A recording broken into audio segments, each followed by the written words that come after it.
Mwaramutse neza bakunzi bacu mwe mudahwema gukurikira amakuru ndetse n'ibiganiro tugenda dutambutsa umunsi ku munsi. Uyu munsi ni ayahe makuru twabateguriye? U Rwanda rwahaye abanyagaza toni 20 z'ibiribwa. Umwanzi duhanganye nawe n'ubu turi mu biganiro n'u Rwanda mu Kamonyi. Abasore babiri barimo wari ufite ubukwe bapfiriye mu kirombe. Igisirikare cya Uganda n'icyo Rwanda bigiye guhurira mu mukino wa gishuti. Ngayo rero amakuru ya none tariki 30 Gicurasi 2025. Reka rero tuyarambura aho tugiye guhera kuri iyi nkuru, aho u Rwanda rwahaye abanyagaza toni 20 z'ibiribwa. U Rwanda rwatanze toni 20 z'ibiribwa n'ibikoresho byifashishwa mu buvuzi ku baturage bo muri Gaza. Ni ku nshuro ya gatatu u Rwanda rutanze inkunga ku banyapalestine kuva mu mwaka w'ibihumbi 2023, kuko bwa mbere byari byakozwe mu Kwakira. Inshuro ya kabiri bikorwa mu Gushyingo 2024. Iyi nkunga yatanzwe binyuze mu muryango w'abagiraneza Jordan Shemite Charity Organization, yanyujijwe muri Jordania, igihugu gihana imbibi na Palestine kinacumbikiye benshi mu banyapalestine.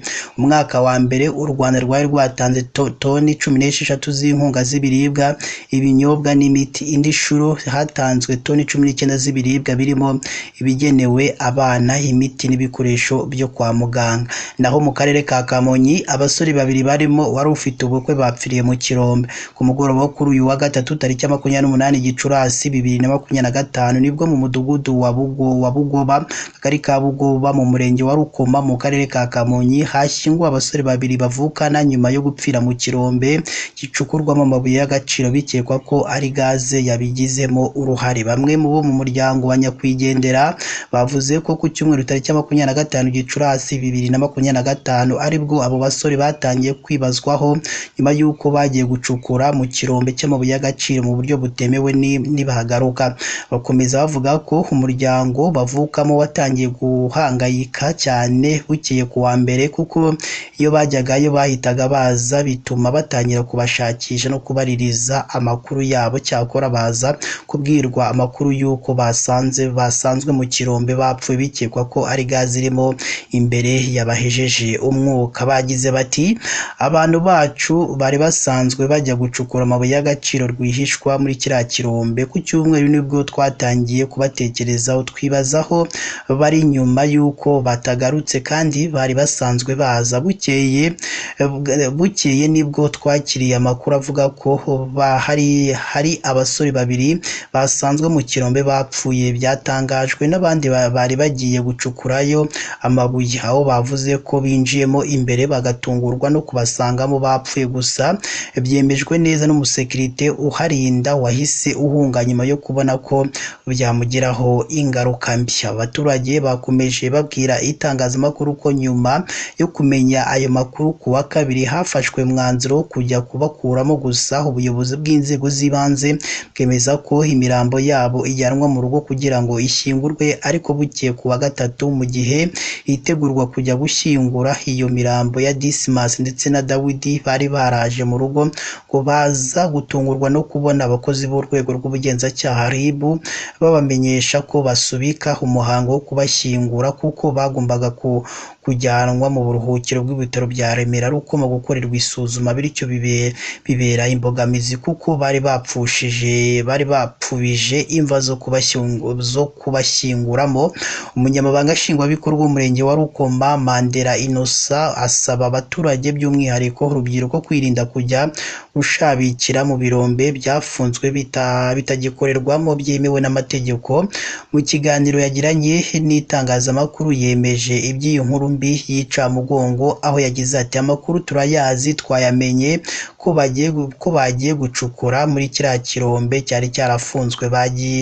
Bagiye gucukuramo ibizwi nko guheba. Amakuru y'urupfu rwabo yatangiye gusakazwa na bagenzi babo bagiyemo bagasanga bapfuye. Icyo dusaba abaturage by'umwihariko urubyiruko kwirinda kwishora mu birombe byafunzwe, ahubwo bagomba gusaba akazi muri kompanyi zikorera mu birombe byemewe n'amategeko. Andi makuru itangazamakuru ryamenye nuko ko avuga ko muri abo basore babiri bitabye Imana barimo umwe wari ufite ubukwe, dore ko yari hafi kuzuza inzu yari agiye gushakiramo. Igisirikare cya Uganda n'icy'u Rwanda bigiye guhurira mu mukino wa gishuti. Ikipe y'ingabo z'u Rwanda RDF binyuze muri diviziyo ya gatanu izakina umukino wa gishuti y'umupira w'amaguru n'ikipe y'igihugu za Uganda UPDF binyuze muri diviziyo ya kabiri mu gushimangira imikoranire myiza hagati y'abasirikare bombi. Kuwa gatandatu tariki ya 31 Gicurasi 2025 nibwo mu karere ka Ntungamo mu kibuga cy'umupira cya Kayamate muri Uganda hazabera umukino uhuza abasirikare bombi. Uyu mukino uzaba ari uwa mbere proximité commandateur igamije gushakira hamwe ibisubizo ku bibazo by'umutekano ndetse no gushimangira ubufatanye mu kubungabunga umutekano ku mipaka. Abasirikare bazahagararira u Rwanda bazakirwa na Major General Paul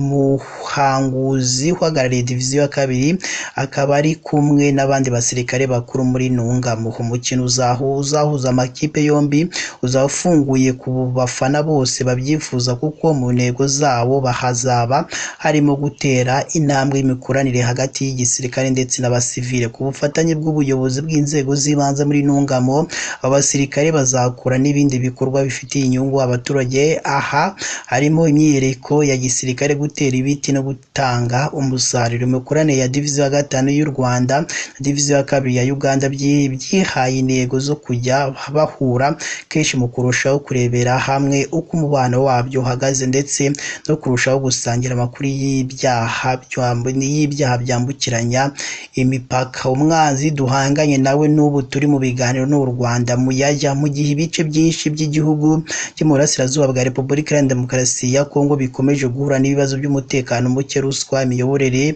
idakurikiza amategeko. Kugaragara kwa Joseph Kabila Kabange Igoma ahari ibikorwa bifatika bya AFC mu 23 kwateye impaka mu bayobozi bo ku rwego rwa leta. Mu buryo busa n'ubweruye, ubuyobozi bwa Perezida Felix Tshisekedi bwahise butera hejuru bushinja Kabila gushaka kugarura ikibazo cy'imbere mu gihugu nk'aho cyatewe n'amahanga. Gusa abasesenguzi benshi babona ko iri ari iterabwoba risanzwe rikoreshwa n'ubutegetsi bushaka gukingira ikibaba uburangare bwabwo, aho guhangana n'impamvu nyakuri zituma abaturage bari kugana impamvu zindi nka AFC mu 23. Patrick Muyaya, umuvugizi wa guverinoma y'u Rwanda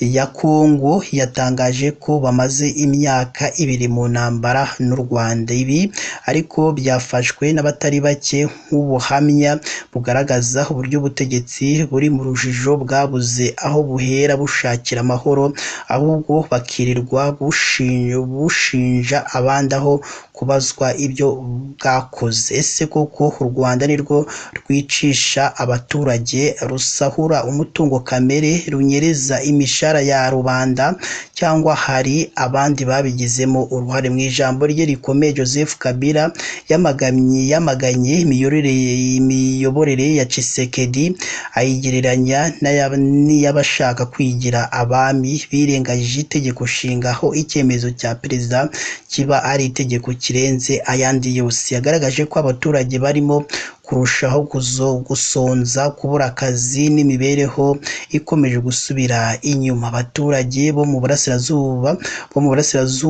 barabyumva neza. Guverinoma y'Kinshasa yarabatereranye, ahubwo AFC mu 23 niyo yababereye igisubizo mu bijyanye n'umutekano, kwishyira hamwe nk'abanyekongo bafite icyerekezo, aho kugira ngo ibitekerezo byubaka byatanzwe na Kabila byumvikane. Ubutegetsi bwa Tshisekedi bwahisemo gutuka, gukwiza ibitutsi no kuvuga ko ari umuntu wo mu bihe byashize. Ariko se ninde wigeze wumva umuntu wo mu bihe byashize agaruka gutabara abaturage no gushaka ibisubizo by'amahoro? Muyaya yavuze ko ntibakeneye abantu bagira uruhare rwa kabiri ku Rwanda. Ibi nabyo ni ikimenyetso cy'uko hari abagomba kwinumira ntibagire uruhare batanga mu kubaka igihugu. Abaturage ba Goma, Rucuru, Masisi n'ahandi barabyumva ukuri, suko AFC mu 23 ari ikibazo ahubwo ni igisubizo abaturage bamaze kubona batagishidikanyaho, mu gihe ubuyobozi bwa Tshisekedi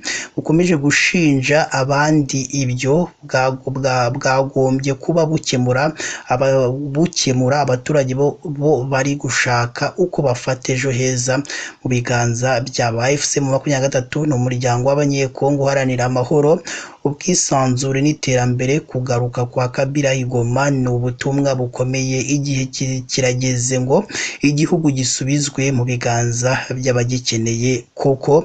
Ayo rero niyo makuru yaragezweho aka kanya, ariko mbere y'uko nyine mujya mu kazi banza urebe hano kuri Deep News Rwanda, mubanze murebeho amakuru yaramutse, nimumara kuyumva muduhe n'igitekerezo cyanyu, igishima byo dukora, ikinenga ibyo dukora nabyo mukavuga ati muhinduremo hano mwongeremo iki ngiki. Ibyo rero nibyo tuba dushaka, kandi n'ugenda udakoze subscribe cyangwa sabone kugira ngo ushimangire yuko ugiye kujyaho uwa mbere mu kubona amakuru ndetse n'ibiganiro tugenda dutambutsa. Imana ibane namwe.